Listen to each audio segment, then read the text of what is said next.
Aquesta mateixa tarda el conseller de Medi Ambient ha reiterat que manté la proposta de captar temporalment aigua del Segre com a última opció, però que no s'iniciarien les obres sense el vistiplau del govern central.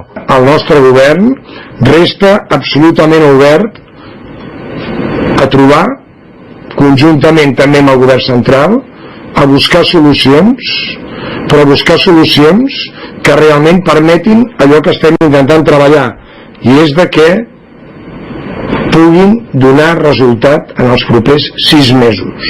I mentre no es concreten les solucions, l'Agència Catalana de l'Aigua i Agbar estan tancant els acords amb els consignataris de 10 vaixells per transportar aigua fins Barcelona.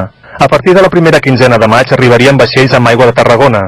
2 setmanes més tard estarien operatius els vaixells amb origen a Marsella. I a l'agost començarien a arribar barcos que haurien omplert els dipòsits a la planta dessalinitzadora de Carboneres.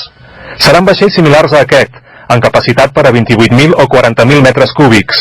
Cada mes podran transportar 2,6 hectòmetres cúbics. El cost global de l'operatiu és de 22 milions d'euros al mes.